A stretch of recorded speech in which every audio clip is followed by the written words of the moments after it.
ప్రేమలయలు 7వ భాగం. 1 గంటకు అభిమన్యు హాస్పిటల్ నుండి ఇంటికి వెళ్ళిపోయాడు. పని అయిపోయినా మాలతి ఇంటికి వెళ్లకుండా పేపర్ చదువుతూ గెస్ట్ రూమ్లో కూర్చుంది. ఇంటికి బయలుదేరబోతుంటే శేఖర్ ఫోన్ చేసి 1 గంట వెయిట్ చేయమని అతను వస్తున్నట్లు ఫోన్ చేసి చెప్పాడు. అతని కొరకు ఎదురు చూస్తూ కూర్చుంది. May I come in? గుమ్మం వైపు చూసింది మాలతి. గుమ్మం నిండుగా నిల్చున్నాడు శేఖర్. అతన్ని చూడగానే ఆమె గుండెల్లో సంతోష తరంగాలు ఉవ్వెత్తున ఎగిసిపడ్డాయి. శరీరం చిత్రంగా కంపిస్తుంటే కమిన్ అన్నది తొట్రుపాటుగా. అతను లోపలికొచ్చి సోఫాలో కూర్చున్నాడు. భోజనానికి వెళ్లకుండా నా కోసం వెయిట్ చేస్తున్నారనుకుంటాను. మీరు ఫోన్ చేశారుగా. హోటల్కి వెళ్దాం, మీరు భోంచేసిన తర్వాత మాట్లాడుకుందాం. నాకు ఆకలిగా లేదు. రోజు నేను భోంచేసేటప్పటికి 3 అవుతుంది. ఏమో మీరు భోంచేయలేదని నాకు చాలా బాధగా ఉంది. తన కోసం బాధపడే మనిషి ఉన్నారన్న భావనకే హృదయం పులకించింది. వెయిట్ చేయమన్నారుగా, ఎందుకు? మీతో ఒక ముఖ్యమైన విషయం మాట్లాడాలి. మాట్లాడండి. అదే ఎలా మాట్లాడాలా అని ఆలోచిస్తున్నాను. ఆడవాళ్లతో మాట్లాడటం నాకు అలవాట్లేదు. పోనీ కాసేపు నన్ను మగాడిగా భావించుకొని మాట్లాడండి. తెల్లని పలువరస తళుక్కుమనేలా అందంగా నవ్వింది. ఆ చిరునవ్వు ముఖాన్ని తనివి తీరా చూస్తున్నాడు శేఖర్. అతని చూపులు శరీరాన్ని తడిమి చూస్తున్నట్లుగా అనిపించి సిగ్గుతో తల వంచుకుంది. సిగ్గు మీ ఆడవాళ్లకు తోబుట్టు లాంటిదనుకుంటాను. డాక్టర్లైనా యాక్టర్లైనా సిగ్గును మాత్రం విడిచిపెట్టారు. ఆడవాళ్లకు సిగ్గు కూడా ఒక ఆభరణం లాంటిదే అంటారు. కావచ్చు కానీ మీరిలా సిగ్గుపడుతుంటే నాకు మాటలు రావడం లేదు. తమాషాగా కనుబొమ్మలు ఎగరేశాడు. సిగ్గుపడటం మానేస్తాను, మాట్లాడండి అన్నది నవ్వుతూ ఆమె. ఆ రోజు మేము ఎవరం కూడా మీ అభిప్రాయం తెలుసుకోకుండానే మా అభిప్రాయాలు వెలిబుచ్చాం. చూడండి, పెళ్ళంటే ఒక రోజుతో పోయేది కాదు, ఒక జీవిత కాలమంతా అనుభవించవలసినది. ఒక చీర కొనడానికే మీరు దాని రంగు, నాణ్యత, ఆ రంగు మీకు ఒప్పుతుందా లేదా లాంటి విషయాలు గంటసేపు ఆలోచించి కొంటారు. అంతసేపు ఆలోచించి ఖరీదు చేసినా ఆ చీర నచ్చకపోతే కట్టుకోలేరు. అటువంటిది ఒక్క రోజులో జీవిత భాగస్వామిని ఎలా నిర్ణయించుకోగలుగుతారు? అనాలోచితంగా జరిగిన చర్య ఆధారంగా మిమ్మల్ని శాశ్వతంగా పొందాలన్న ఆలోచన నాకు లేదు. మీరేం బాధపడుతున్నారోనన్న అనుమానంతోనే నేనిప్పుడు మీతో మాట్లాడటానికి వచ్చాను. చూడండి, తొందరేం లేదు. మీరు బాగా ఆలోచించుకొని మీ అభిప్రాయం తెలియజెప్పండి. అతనంత సూటిగా మాట్లాడుతుంటే సమాధానం చెప్పడానికి తొట్రుపడిందామే. తొలిసారిగా స్త్రీ స్పర్శానుభూతిని నాకు అందించింది మీరే. ఆ క్షణాలు చాలా బలమైనవి. అందుకే ఆ అనుభూతిని శాశ్వతంగా నా స్వంతం చేసుకోవాలనుకుంటున్నాను. మీకు అభ్యంతరమా? నన్ను ఆలోచించుకోనివ్వండి. ఆలోచించుకోవడానికి 1 వారం టైం చాలా? మీరు నన్నొక్కరోజు పరిచయానికే పెళ్లి చేసుకోవాలని ఎందుకు నిర్ణయించుకున్నారు? నా గుండెలకు అంటుకుపోయినప్పుడు ఇంతవరకు నేనెన్నడూ అనుభవించని, ఊహించని అద్భుతమైన అనుభూతిని పొందాను. అందుకే పెళ్లి చేసుకోవాలనిపించింది. ప్రేమ ఎప్పుడు ఎవరి మీద ఎందుకు కలుగుతుందో ఎవరు చెప్పగలరు? నేను ఇంతకు ముందే ఎవరినైనా ప్రేమించున్నట్లయితే, ప్రేమిస్తే నన్నెలా పెళ్లి చేసుకుంటారు? అప్పుడు మీకేం బాధ అనిపించదా? బాధపడి మజ్నుగానో దేవదాసుగానో మారిపోయేటంత గాఢమైన ప్రేమ బంధం కాదుగా మనది. మన మధ్య ఏర్పడిన ప్రేమకు కొద్ది రోజుల వయసున్నా నేను నిజంగా దేవదాసులా మారతానేమో. ఇప్పుడు అలాంటి బాధ లేదులేండి. మీరు నిజంగా ఎవరినైనా ప్రేమిస్తే ఆ ప్రేమించిన అతన్ని పెళ్లి చేసుకోవాలని అనుకుంటే మీ పెళ్లికి మర్చిపోకుండా నాకు కూడా ఇన్విటేషన్ పంపించడం మర్చిపోకండి. నేను కూడా మీ పెళ్లి కళ్ళారా చూసి అక్షంతలు వేసి ఆశీర్వదిస్తాను అన్నాడు నవ్వుతూ. అతను నిజంగా మహోన్నతమైన వ్యక్తి అనిపించింది. అన్నయ్య అని పిలిచినందుకు ప్రాణాలకు తెగించి సంధ్యను కాపాడాలని అనుకుంటున్నాడు. మూర్తిభవించిన మానవత్వంతో 2 సార్లు అభిమన్యు ప్రాణాలు కాపాడాడు. అటువంటి వ్యక్తి నీడలో నా జీవితం హాయిగా గడిచిపోతుంది.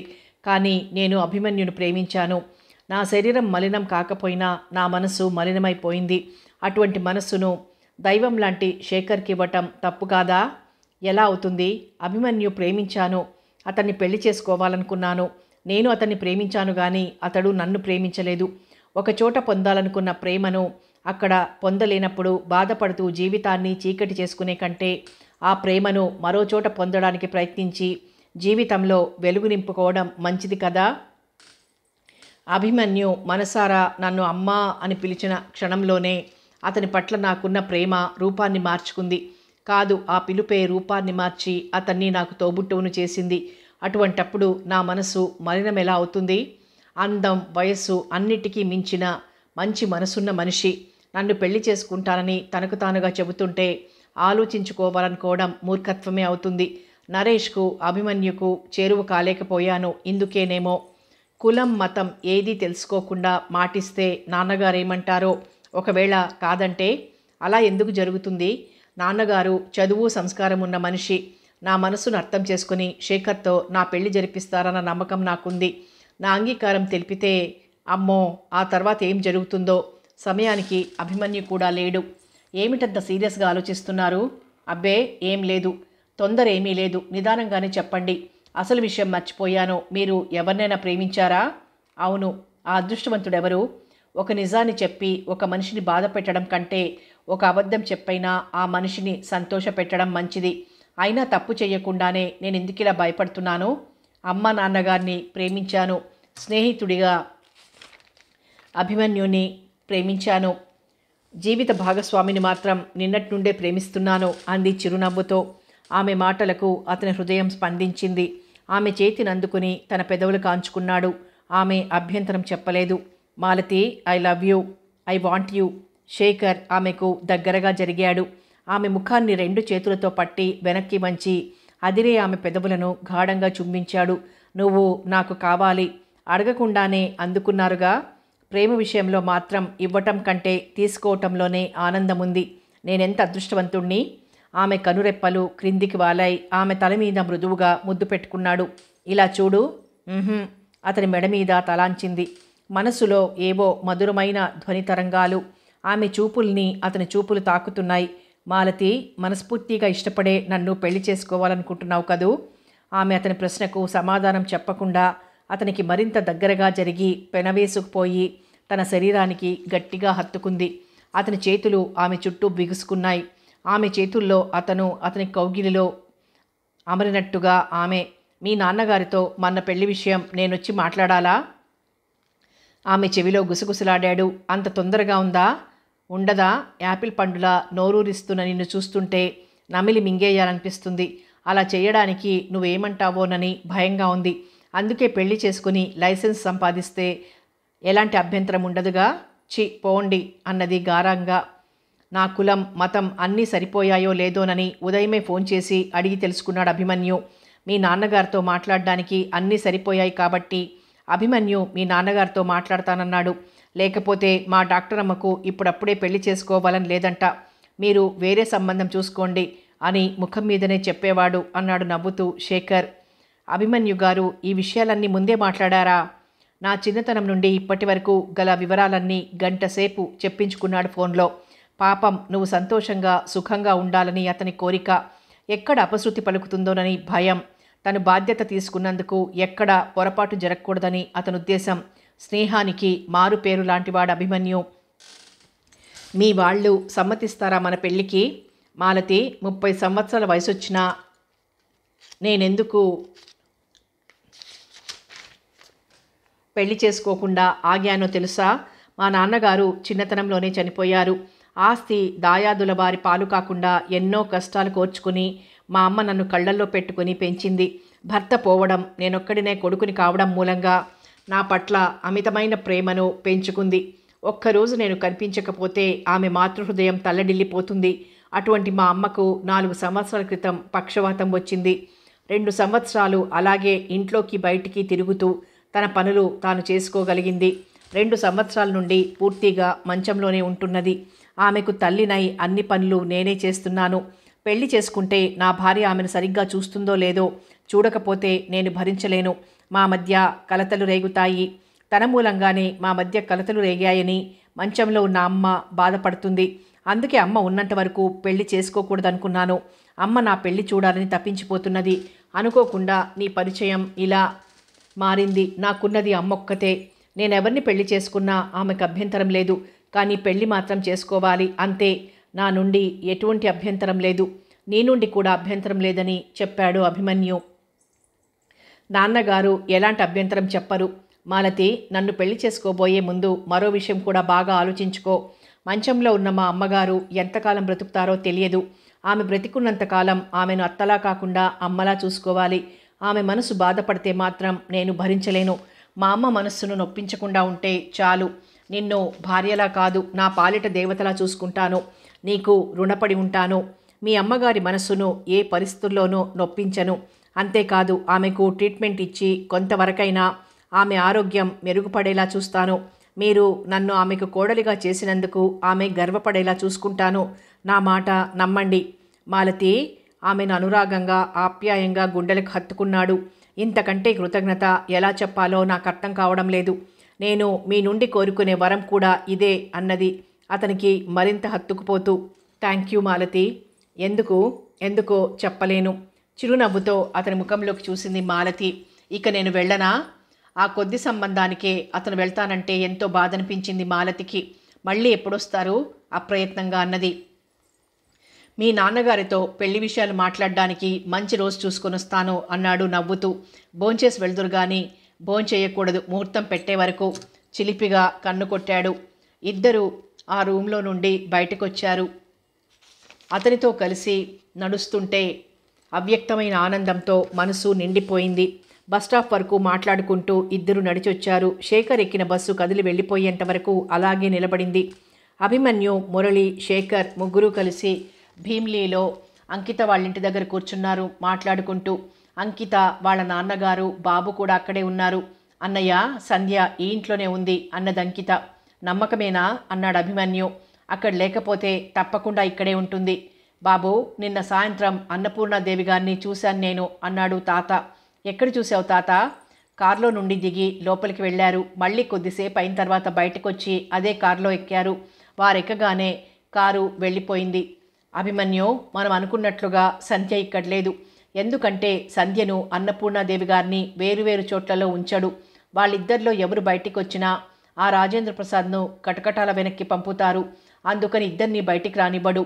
అన్నపూర్ణాదేవి గారు వచ్చి మళ్ళీ అంతలోనే బయటికి వెళ్ళారంటే సంధ్య ఉన్న చోటుకే అయి ఉంటుంది. ఏదో పనుండి ఆమెను ఇక్కడికి తీసుకొచ్చి ఉంటాడు. ఆ పని అయిపోగానే వాళ్ల మనుషులతో ఆమెను సంధ్య దగ్గరికి పంపించుంటాడు అన్నాడు శేఖర్. అభిమన్యుకంతా అయోమయంగా ఉంది. సంధ్యను దక్కించుకునే అవకాశం వచ్చినట్లే వచ్చి చేజారిపోతున్నది. ఇక ఆమెను కాపాడుకోలేనేమో అనిపిస్తోంది. గురువుగారు, మీరు మరీ నిరాశపడుతున్నారు. సంధ్యను 4 గోడల మధ్య బంధించి ఉంచుతాడు గాని ఆమె ప్రాణాలు మాత్రం తీయడు అన్నాడు శేఖర్. వాడు పరమ కిరాతకుడు, ఎంతకైనా తెగించినవాడు. ఆమెను చంపడని గ్యారంటీ ఏమిటి? మీరు దిగులుతో కృంగిపోతున్నారు. బంగారం, డబ్బు అతని చేతికి రాలేదు కాబట్టి వాళ్లను బంధించి హింసిస్తున్నాడు. వాళ్లను చంపితే బంగారం, డబ్బు రెండూ దక్కవు. అవి దక్కిన తర్వాత వాళ్లను చంపాల్సిన అవసరం ఏముంది? అప్పుడు స్వేచ్ఛను కలిగిస్తాడు. జమీందారీ వంశానికి చెందిన ఆ ఆడవాళ్ళిద్దరూ మాకు అన్యాయం జరిగింది, న్యాయం చెయ్యండి అని బయటకొచ్చి చెప్పుకోలేరు. అదీగాక వాళ్ళనేం చేసినా అతను భార్యకు సమాధానం చెప్పాల్సి వస్తుంది. అందువలన వాళ్ల ప్రాణాలకు ఎటువంటి ప్రమాదం లేదు అన్నాడు మురళి. అన్నయ్య, నేను సంధ్య ఈ ఇంట్లో ఉన్నది లేంది ఒక్క రోజులో తెలుసుకుని మీకు చెబుతాను. సరేనమ్మా అన్నాడు అభిమన్యు. అంకిత, ఆ గోడౌన్ ఖాళీగానే ఉన్నదా అన్నాడు శేఖర్. ఏమో అన్నయ్య, అంతకుముందు వాళ్ళు గోడౌన్లో కూర్చుని మాట్లాడుకుంటుంటే విన్నాను. నాకు అనుమానం సంధ్యను గోడౌన్లో దాచారేమో అన్నాడు మురళి. అన్నపూర్ణాదేవి గారు కారులో బయటకెళ్లారని తెలుసుకున్నాడుగా తాత అనుమానంగా అన్నాడు అభిమన్యు. ఆమె గారు బయటకెళ్తే సంధ్య ఇక్కడ ఉండదని ఏముంది అన్నది అంకిత. నిజమే అన్నాడు మురళి. ఇప్పుడేం చేద్దామంటారు అన్నాడు అభిమన్యు. ఈ రాత్రికి మనం గోడౌన్ దగ్గరికి వెళ్ళి లోపల చూద్దాం, ఉన్నది లేనిది తెలిసిపోతుందిగా శేఖర్ అన్నాడు. అందరూ కలిసి ఏకాభిప్రాయానికి వచ్చారు. ఆ రాత్రికి గోడౌన్ వెతికి అక్కడ లేకపోతే తర్వాత విషయం ఆలోచిద్దామనుకున్నారు. అందరికీ వంట చేస్తానని అంకిత లోపలికి వెళ్ళింది. తాత అందరూ కూర్చుని మాట్లాడుకుంటున్నారు. రాత్రి 11 గంటలైంది. అభిమన్యు, శేఖర్, మురళి దొడ్డిదారి గుండా లోపలికి ప్రవేశించారు. అంకిత రాజేంద్ర ప్రసాద్తో మాట్లాడుతూ ముందు గదిలో కూర్చుంది. అతని చేత ఎక్కువగా తాగించి ఆ నిషాలో అతను నిద్రపోయిన తర్వాత కింద గదుల్లోకి వెళ్ళి చూడాలన్న ఉద్దేశంతో అతను తాగుతుంటే కబుర్లు చెబుతూ గ్లాస్ తర్వాత గ్లాస్ నింపుతూ కూర్చుంది. అంకిత, ఇలా రావడం అలా వెళ్ళడం నాకు చాలా బాధగా ఉంది. ఈ రాత్రంతా నాతోనే ఉండవు? మత్తు కళ్ళతో తాగిన నిషాలో ముద్దుగా అన్నాడు. ఎందుకుండను? రాణి నవ్వును బలవంతంగా పెదవుల మీదకి తెచ్చుకుంది. కిరాయి కుదుర్చుకున్న మనిషిలా అది నన్ను మీ ఇంటికి రావద్దని నువ్వు వస్తావు, వచ్చిందానివి రాత్రంతా ఉంటావా అంటే అది లేదు. అర్ధగంట కంటే ఎక్కువసేపు ఉండవు. అయినా నాతో మీకు అవసరం ఏముంది? అలా అనకు. అవసరం లేకపోతే నీతో పర్మనెంట్గా ఉండిపోతానా? అదేదో పెద్ద జోక్ అన్నట్లుగా పగలబడి నవ్వాడు. అవునులేండి, ఏ ఆడది దొరకని రోజు మాత్రం నాతో అవసరం ఉంటుంది మీకు. ఈ రాత్రికి కూడా బంగారం లాంటి అమ్మాయిని తీసుకుని వచ్చాడు ఖాదర్. కావాలంటే పిలుస్తాను, చూద్దువు గాని. అప్సరస లాంటి ముద్దుగుమ్మ నా కోసం అభిసారకులా ఎదురు చూస్తుంటే నీకెదురుగా ఎందుకు కూర్చున్నాననుకుంటున్నావు? నీకోసం కాదా అంకిత? కృష్ణుడు ఎంతమంది గోపికలతో తిరిగినా రాధకిచ్చిన విలువ ఎవ్వరికీ ఇవ్వలేదు. నేను అంతే. ఎంతోమంది ఆడవాళ్లను అనుభవించాను. నువ్వందించిన ఆనందం, సంతృప్తి వాళ్ళెవ్వరూ ఇవ్వలేదు. అతను చెప్పే మాటలు వింటుంటే అసహ్యంతో మనస్సు ముడుచుకుపోతోంది. ఎంగిలాకు మీద దాడి చేసే కుక్కలు గుర్తుకొచ్చాయి అంకితకు. అయినా ఆ అసహ్య భావాన్ని ముఖంలో కనిపించనీయకుండా జాగ్రత్త పడుతూ, ఖాదర్ కుదుర్చుకొచ్చిన అమ్మాయి ఉందిగా, నేనెందుకు వెళ్తాను అన్నది. అంకిత, ఆ అమ్మాయి నా దగ్గరకు నేనిచ్చే డబ్బు కోసం వచ్చింది. నువ్వు నేను కావాలనుకుని వచ్చావు. అలాంటి కాగితం పూల కంటే నీలాంటి స్వచ్ఛమైన గులాబీలంటేనే నాకిష్టం. నేనెదురుగా ఉన్నప్పుడు అలాగే చెబుతారులేండి. నిజం అంకిత, ఆ కృష్ణుడికి రాదంటే ఎంత ఇష్టమో నువ్వంటే నాకంతిష్టం. అందుకేనా ఇలాంటి పని చేస్తున్నారు? ఓ అదా, ప్రతి రాత్రి నాకు అందమైన అమ్మాయి పొందు కావాలన్న విషయం నీకు తెలుసుగా. అది కాదు, మురిపెంగా అన్నది. మరేమిటి? అడుగు అంకిత. ఈరోజు నిన్ను చూస్తుంటే నాకెంత ఆనందంగా ఉందో తెలుసా? ఈ వ్యాపకాలన్నీ వదిలేసి నిన్ను తీసుకుని 10 రోజుల పాటు ఎక్కడికైనా వెళ్ళిపోవాలనిపిస్తోంది. నా మీద అంత ప్రేముందా? అనురాధ తర్వాత అంతగా ప్రేమించేది నిన్నే. ఎందుకనో. అనురాధ అగ్నిసాక్షిగా వివాహమాడిన భార్య. అయితే నువ్వు నా బిడ్డకు తల్లివి. నా వంశం నాతోనే అంతరించిపోకుండా వంశాంకురాన్ని అందించిన దానివి. అందుకే అంత ప్రేమ. మరి సంధ్యనెందుకు పెళ్లి చేసుకోవాలనుకుంటున్నారు? అంకిత, కంగుమన్నది అతని గొంతు. అలా అని ఎవరన్నారు? నేనే. ఇంతవరకు రాని అలాంటి అనుమానం ఇప్పుడెందుకు వచ్చింది? ఈ అనుమానం నీకే వచ్చిందా, లేకపోతే మీ నాన్న కలిగించాడా? సంధ్యను పెళ్లి చేసుకుంటారని నాకెప్పటి నుండో అనుమానంగా ఉంది. మీరు ఆమెను పెళ్లి చేసుకుంటే బ్రతికినంతకాలం నేనిలా ఉంపడుగత్తెలా ఉండిపోవటమేనా? జమీందారు వంశానికి చెందినవాడైనా నలుగురు నా బిడ్డను ఉంచుకున్న దాని కొడుకుగా తేలిగ్గా చూస్తారే గాని గౌరవంగా చూస్తారా? అంకిత, ఏమిటి వాగుడు? నీకేమైనా పిచ్చి పట్టిందా? హాయిగా ఈ రాత్రి అనుభవించకుండా అరుపులు కేకలు ఏమిటి? అది కాదండి. బలవంతంగా నా ప్రమేయం లేకుండా నా శీలాన్ని దోచుకుని పెళ్లి కాకుండానే తల్లిని చేశారు. అయినా నేను నోరు మెదపలేదు. ఇప్పుడు సంధ్యను పెళ్లి చేసుకుంటే ఆమెకు పిల్లలు పుడతారు. చట్టరీత్యా కానీ సమాజరీత్యా కానీ పెళ్లి చేసుకున్నావిడకు పుట్టిన పిల్లలకే ఆస్తి చెందుతుంది. నా బిడ్డ ఉంచుకున్న దాని బిడ్డగా నలుగురిలో తలెత్తుకు తిరగలేక అవమానాల పాలవుతూ బ్రతకాల్సిందేనా?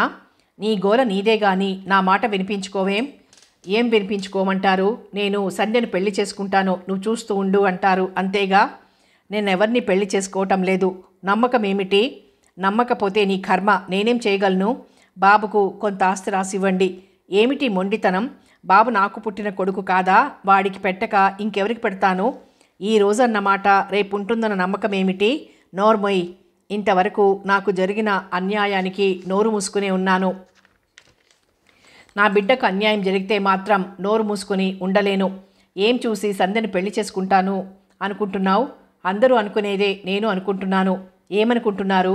అనురాధాదేవి గారికి పిల్లలు లేరని మీరు రహస్యంగా సంధ్యను పెళ్లి చేసుకుని ఆమెతో కాపురం చేస్తున్నారట. ఎవరో ఏదో అనుకుంటున్నారని నువ్వు కూడా నమ్మటమేనా? నిప్పు లేనిదే పొగరాదంటారు. ఏ కారణం లేకుండా వాళ్ళు మాత్రం ఎందుకలా అనుకుంటారు? పని లేక. ఆ విషయం వదిలేయండి. మీరు సంధ్యను పెళ్లి చేసుకుంటున్నారా లేదా? లేదు. మీ మాట మీద నమ్మకంతో నమ్ముతున్నాను. అయినా నేను ఒకసారి సంధ్యను చూడాలి. ఎలాగైనా మాటల్లో పెట్టి సంధ్య విషయం తెలుసుకోవాలని అర్ధగంట నుండి మాట్లాడుతోంది. అయినా విషయం తెలుసుకోలేకపోయింది. ఈ రోజుకు అలక తీరిపోయిందా? అంకిత మాట్లాడలేదు. ఇప్పుడు నీతో వాదించే తీరిక లేదు. వెళ్ళి నిద్రపో. పక్కగదిలోని అప్సరస విరహంతో వేగిపోతోంది అంటూనే లేచి అంకిత ఎదురుగానే గదిలోకి వెళ్ళి తలుపులు మూసుకున్నాడు. మూసుకున్న తలుపుల వైపు చూస్తూ కుర్చీలో బొమ్మలా కూర్చుంది అంకిత. ఆమె స్థితికి ఆమెకే బాధనిపించింది. కన్ను పొడుచుకున్న కానరాని చీకటి. ముగ్గురు గోడౌన్ దగ్గరగా ఉన్న నిమ్మ చెట్టు చాటున నిలబడి ఉన్నారు. లోపల నుండి ఏవైనా శబ్దాలు వినిపిస్తాయేమోనని. ఎలాంటి అలికిడి లేదు. అభిమన్యు చెట్టు చాటు నుండి బయటకొచ్చాడు. గోడౌన్ గది తలుపులకు తాళం కప్ప వేళ్లాడుతోంది. మురళి తనతో తెచ్చిన మారు తాళపు చేతులతో ఆ తాళాన్ని తిప్పి చూశాడు. ఒక తాళం చెవి సరిపోయింది. తాళం తెరుచుకుంది. మెల్లగా తలుపులు తీసుకుని లోపలికెళ్లారు. టార్చ్ లైట్ వెలుగులో అంతా వెతికి చూశారు. పాత ఇత్తడి సామాను, విరిగిపోయిన కుర్చీలు, ఖాళీ సంచులు, అన్ని పనికిరాని సామాన్లే గది నిండా ఉన్నాయి.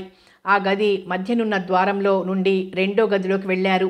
ఆ గదిలో 4 కుర్చీలు, మధ్యలో టీపాయ్, ఒక బీరువా చెక్కది ఉంది. అంతకు మించి ఇంకేం లేవు. ఆ బీరువా తెరిచాడు. దాని నిండా బ్రాందీ, బీరు, విస్కీ సీసాలున్నాయి. తలుపులు మూసి బయటకొచ్చారు. అభిమన్యు, సంధ్య ఇంట్లోనే ఉందేమో తగ్గు స్వరంతో అన్నాడు శేఖర్. నాకేం అర్థం కావటం లేదు గురువుగారు. మీరు నిరుత్సాహపడితే మా కడుగు ముందుకు పడదు. మన ప్రయత్నం తప్పక ఫలిస్తుంది. ఎలాగో ఇంతవరకు వచ్చాం కదా, ఇల్లు కూడా చూద్దాం. ఆ ఇంట్లోకి ప్రవేశించడం అంత తేలికనుకుంటున్నావా? పెద్ద ఆల్సేషియన్ కుక్క ఉంది. దాని కంటపడ్డామంటే చీల్చి పారేస్తుంది అన్నాడు శేఖర్. దాని అలికడి వినిపించలేదు. ఎక్కడుందో? ఇటువైపు రాకుండా ఏదో చేసి ఉంటుంది అంకిత. ఇప్పుడేం చేద్దాం అన్నాడు శేఖర్. లోపలికెళ్లే ప్రయత్నం చేద్దాం అన్నాడు మురళి. గదుల్లో లైట్లు వెలుగుతున్నాయి అన్నాడు అభిమన్యు. ముగ్గురు వంటగది దగ్గరకొచ్చారు. కుక్క ఎటువైపుందో, ఎటు నుండి లోపలికెళ్లాలని ఆలోచిస్తూ ఊపిరి బిగబట్టి నిల్చున్నారు. లోపలి నుండి నవ్వులు, గాజుల చప్పుడు వినిపిస్తుంటే భరించలేకపోతోంది అంకిత. శరీరం మీద తేళ్లు జెర్రులు పాకుతున్నంత కంపరంగా ఉంది. సంధ్య విషయం తెలుసుకోవాలని వచ్చింది. ఆ విషయం తెలియలేదు, కానీ ఈ బాధ ఎక్కువైంది. బలవంతంగా ఆమె శీలాన్ని దోచుకున్న అతని బిడ్డకు తల్లైంది. తాళి కట్టకపోయినా అతనికి భార్య అయింది. కొన్ని బంధాలు ఎంత తెంచుకుందామన్నా తెంచుకోలేరు. వద్దనుకున్నా ఆ బంధాలు మరింత బలపడుతుంటాయి. అతని ప్రవర్తన మీద ఎంత అసహ్యం ఉన్నా ఆమె మనస్సులో అతని పట్ల అంతకు మించిన ప్రేమ కూడా ఉంది. తన ఎదురుగా అతను మరో అమ్మాయితో శృంగారం సాగిస్తుంటే మనస్సున్న మనిషిగా ఎలా భరించగలదు? గుండెను కోస్తున్న బాధను భరిస్తూ కుక్కకు బిస్కెట్లు తినిపిస్తూ కూర్చుంది. అర్ధగంట తర్వాత గదిలో నుండి ఒక అమ్మాయి బయటకొచ్చింది. ఆ అమ్మాయిని చూడగానే మనస్సును ఎవరో మెలిపెడుతున్నంత బాధ. చీర నలిగిపోయి, బొట్టు చెరిగి, జడలోని మల్లె పువ్వులు నడుం వరకు వేలాడుచున్నాయి. డబ్బు కోసం, బ్రతుకు తెరువు కోసం నిండా 25 సంవత్సరాలైనా లేని ఆమె శరీరం ఎంతమంది కామాంధుల చేతుల్లో నలిగిపోయిందో కదా. సీత, సావిత్రి, సతీ, అనసూయల్లాంటి స్త్రీలు పుట్టిన పవిత్ర భారతదేశంలో పుట్టిన స్త్రీకి ఇదా విలువ? ఒక పురుషుడు 2 భార్యలతో కాపురం చేయవచ్చు, కానీ స్త్రీ మాత్రం 2 భర్తలతో కాపురం చేయకూడదు.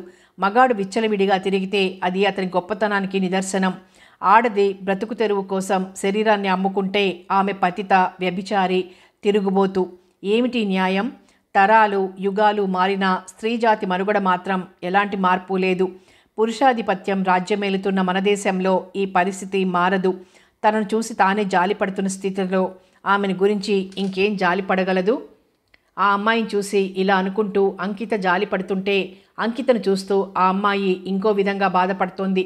నాలాగే ఒళ్ళమ్ముకోవడానికి వచ్చింది కాబోలు అనుకుంటూ బరువుగా నిట్టూర్చి వీపు మీద పరుచుకుంటున్న జుట్టును ముడేసుకొని రాజేంద్ర ప్రసాద్ ఇచ్చిన 100 రూపాయల నోట్లను జాకెట్ లోపల దాచుకొని వేగంగా నడుస్తూ ఆ చీకట్లోనే గేటు దాటిపోయిందామె. అంకితకు అక్కడ కూర్చోవాలనిపించలేదు. అతను గదిలో నుండి బయటకు రాకముందే లేచి ఇంటికెళ్ళింది. ముగ్గురు చీకటిలో నక్కి నిల్చున్నారు. వాళ్ళ అదృష్టం కొద్దీ నిద్రపోతున్న పని మనిషి లేచి బాత్రూంకి వెళ్ళడానికి తలుపులు తీసుకుని బయటకు వచ్చింది. ఆమె అటు వెళ్ళగానే ముగ్గురు చప్పుడు చేయకుండా లోపలికి ప్రవేశించారు. లోపల నుండి బయటకొచ్చే తలుపులు మాత్రం మూసుకున్నాయి. గదుల మధ్యనున్న తలుపులన్నీ తెరిచే ఉన్నాయి. లోపలికి రావడం కష్టం, కానీ వచ్చిన తర్వాత అన్ని గదుల్లోకి వెళ్ళొచ్చు. బయట నుండి వచ్చిన పని మనిషి లోపలికొచ్చి తలుపులు మూసి గడియపెట్టి ఒక గదిలోకి వెళ్ళింది. ఆ పని మనిషి కూడా చాలా ముసలామే. పని మనిషి వెళ్ళిన గదిలో అనురాధాదేవి గారు ఎప్పట్లాగానే నిద్రమాత్రల మత్తులో నిద్రపోతోంది. ఆమె మంచానికి పక్కనే కింద చాపపరుచుకొని ముసలామె పడుకుంది. ఆ గదిలో వాళ్ళిద్దరూ ఖరీదైన ఫర్నిచర్ తప్ప ఇంకేమీ లేవు. ఆ గది దగ్గర నుండి మరో గది వైపు వచ్చారు. హాలు పక్కగా ఉన్న రూము రాజేంద్ర ప్రసాద్ బెడ్రూము. అప్పటి వరకు ఆ గదిలో ట్యూబ్లైట్ వెలుగుతోంది. అతను ఇంకా నిద్రపోలేదని ఆ గదిలోకి వెళ్లకుండా పక్క గదిలో నిల్చున్నారు. అతని గదిలో లైట్ ఆరిపోయింది. నిద్రపోలేదేమో, 10 నిమిషాలు ఆ గదిలోనే ఉందామనుకున్నారు. అడుగుల చప్పుడు వినిపించింది. ఒకరు తలుపు చాటుకు, 2 బట్టల స్టాండ్ చాటుకు తప్పుకున్నారు. కనిపించకుండా బట్టల స్టాండ్ నిండిపోయి వేళ్లాడుతున్నాయి బట్టలు. వాటి చాటున 10 మంది అయినా కనిపించకుండా నిలవవచ్చు. రాజేంద్ర ప్రసాద్ అనురాధాదేవి గారి గదిలోకి వెళ్ళాడు. ఒక నిమిషం ఆమె మంచానికి దగ్గరగా నిలబడి తదేకంగా ఆమె వైపు చూశాడు. తరువాత చప్పుడు కాకుండా తలుపులు మూసి బయట గొళ్ళెం పెట్టాడు. అతని చర్యల్ని ఆశ్చర్యంతో బట్టల మధ్య నుండి చూస్తున్నారు శేఖర్, అభిమన్యు. అటు ఇటు చూస్తూ వాళ్ళు నిల్చున్న గదిలోకొచ్చాడు. గట్టిగా ఊపిరి పీల్చినా అతనికి వినిపిస్తుందేమోనన్న అనుమానంతో ఊపిరి బిగబట్టి నిల్చున్నారు. తలుపులు మూసి లోపల నుండి గడియ పెట్టాడు. అభిమన్యు నరాల్లో రక్తం మరిగిపోతోంది. అతన్ని చూస్తుంటే ఇప్పుడతను ఒంటరివాడు, తాము ముగ్గురున్నారు. ఎదిరించినా లొంగిపోవటం తప్ప ఏమీ చెయ్యలేడు. కానీ అతన్ని ఏం చేసినా సంధ్య విషయం తెలియకుండా పోతుంది. అందుకే అతని చర్యల్ని చూస్తూ నిల్చున్నారు. నేల మీదకు వంగి చెక్కలా ఉన్న ఒకదాన్ని బలంగా పైకెత్తి పక్కన పెట్టాడు. ఆ చెక్క కూడా గదిలో పరిచిన ఒక రాయిలాగే కనిపిస్తుంది. చూడగానే చూస్తున్న ముగ్గురి కళ్ళు వెడల్పయ్యాయి. లోపలికెళ్ళడానికి సన్నటి మెట్లున్నాయి. ఒక్కోసారి ఒక్కొక్కరు మాత్రమే వెళ్ళగలిగినంత సన్నగా ఉంది దారి. నెమ్మదిగా నడుస్తూ ఆ దారి గుండా లోపలికెళ్ళాడు. అతను కనిపించకుండా క్రిందకి దిగి వెళ్ళిన తర్వాత తలుపు చాటున నిలబడి ఉన్న మురళి కూడా వచ్చి అభిమన్యు పక్కన నిల్చున్నాడు. గురువుగారు, నేను లోపలికెళ్ళనా? తొందరపడకు మురళి. అతనెందుకు వెళ్ళాడో, క్రింద గదుల్లో అతని మనుషులున్నారేమో, తెలుసుకోకుండా క్రిందికెళ్ళడం ప్రమాదం అన్నాడు శేఖర్.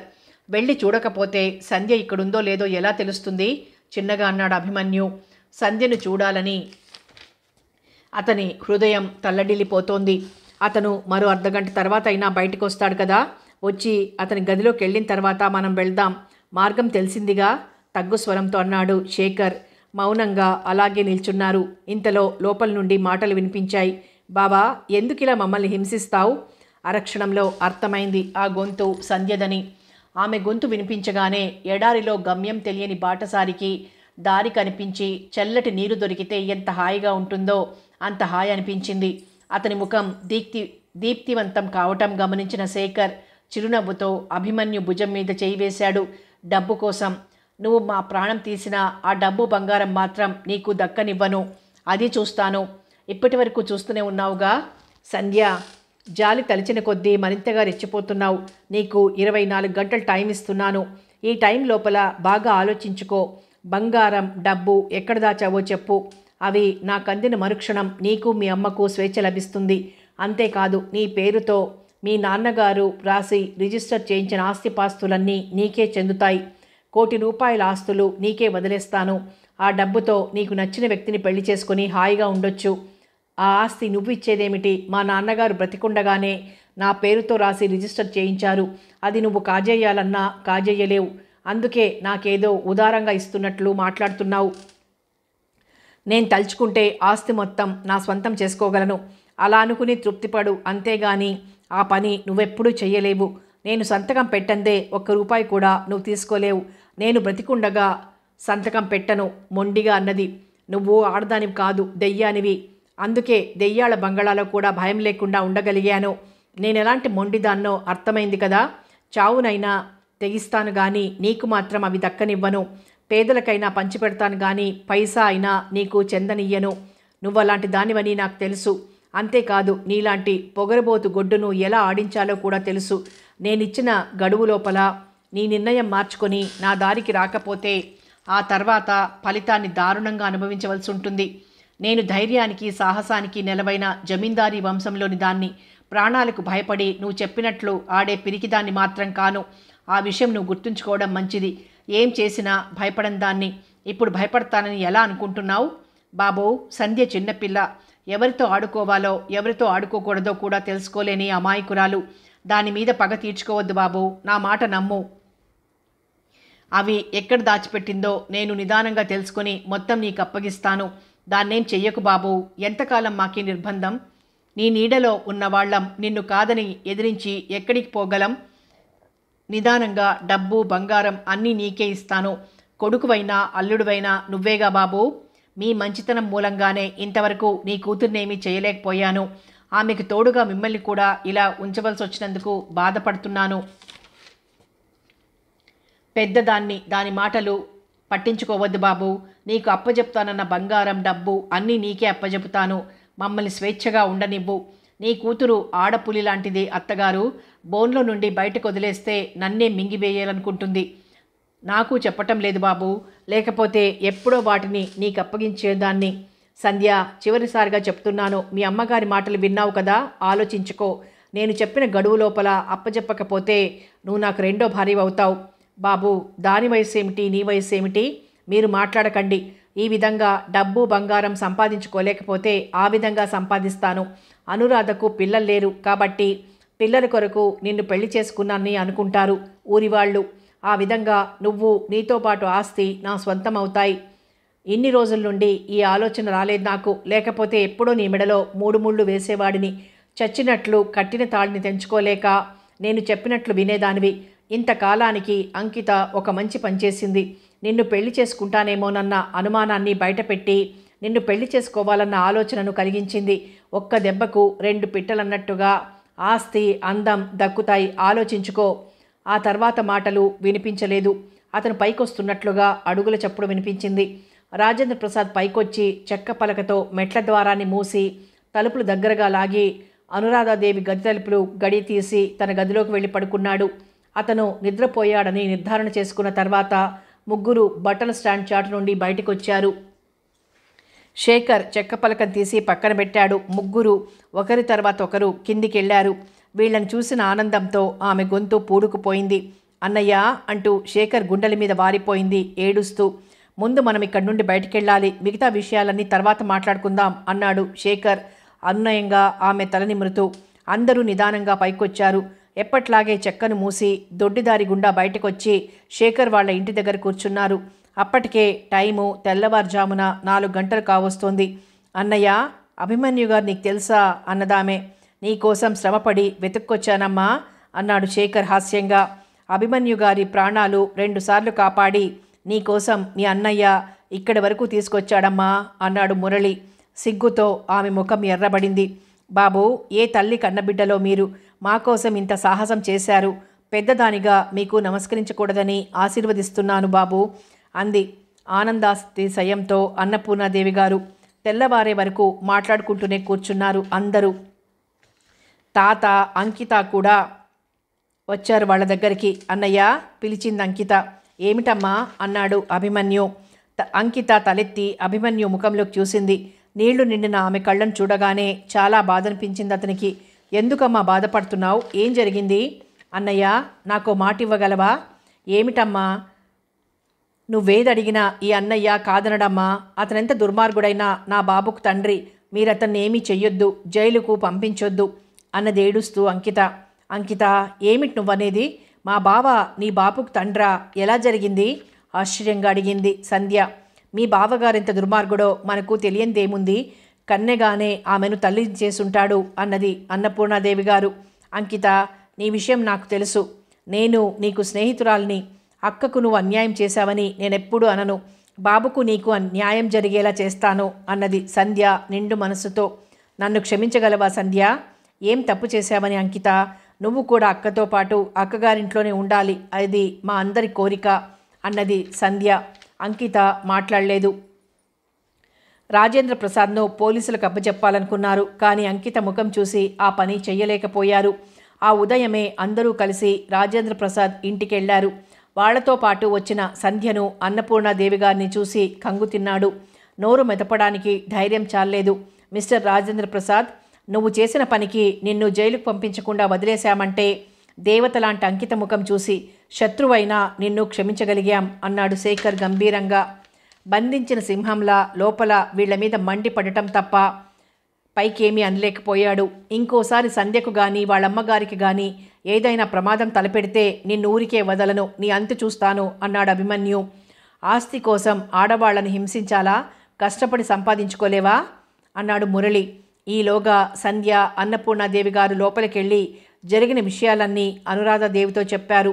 నాకు తెలుసక్క, నువ్వే విషయాలు పట్టించుకునే స్థితిలో లేవు కాబట్టి అతని ఆటలు సాగుతున్నాయి. అంకిత తల్లైంది. బావ మూలంగా అంకితకు, ఆమె బిడ్డకు నీ ఇంట్లో ఆశ్రయం ఇవ్వగలవా అక్క? అంకితకు జరిగిన అన్యాయానికి నేనెంతో బాధపడుతున్నానమ్మా. నాకెలాగూ పిల్లలు లేరు. అంకిత బిడ్డను నా బిడ్డగా చూసుకుంటాను. నాకు నువ్వెంతో, అంకిత కూడా అంతేనమ్మా అన్నది. అంకిత మనసులోనే అనురాధాదేవికి నమస్కరించింది. తన మనసులోని కృతజ్ఞత ఆమెకు ఎలా చూపాలో అర్థం కాక తన చేతుల్లో ఉన్న బాబును అనురాధాదేవి గారి దగ్గరికెళ్ళి ఆమెకు అందించింది. బాబును ఆప్యాయంగా అపురూపమైన వరంలా అందుకుని గుండెలకు హత్తుకుంది అనురాధాదేవి. ఆ దృశ్యాన్ని వరండాలో నిలబడి చూస్తున్న తాత తేలికపడిన మనస్సుతో కళ్ళల్లో నిలిచిన ఆనంద బాష్పాలను తుడుచుకున్నాడు. ఐఎమ్ సారీ అంటూ రాజేంద్ర ప్రసాద్ వాళ్ల ముందు నిలబడలేక బయటకెళ్ళిపోయాడు.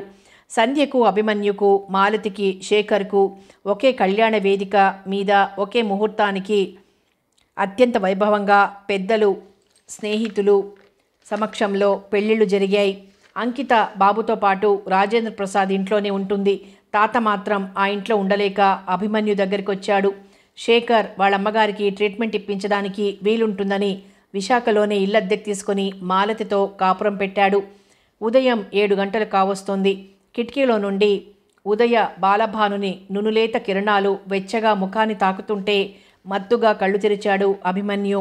అతన్ని గుండెల్లో ఒదిగిపోయి సంధ్య ఇంకా నిద్రపోతూనే ఉంది. సంధ్య మత్తుగా మూలిగింది సంధ్య. సూర్యోదయమైంది. ఆమె చెవిలో చిన్నగా అన్నాడు. కళ్ళు తెరిచింది సంధ్య. ఏమండి, ఈ సూర్యోదయం నా జీవితంలో ప్రేమోదయం కలిగించింది. ఇటువంటి మధురమైన రాత్రి నా జీవితంలో వస్తుందని కలలో కూడా అనుకోలేదు. నా మనస్సు ఇంకా ఇది కళ నిజమా అన్న భ్రమలోనే ఉంది. ఏదో చెప్పబోతున్న ఆమె పెదవులను తన పెదవులతో అందుకున్నాడు అభిమన్యు. అవ్యక్తమైన ఆనందంతో అతన్ని అల్లుకుపోయింది సంధ్య. సమాప్తం. ప్రేమలయలు నవల సమాప్తం. మరో మంచి నవలతో మళ్ళీ కలుసుకుందాం.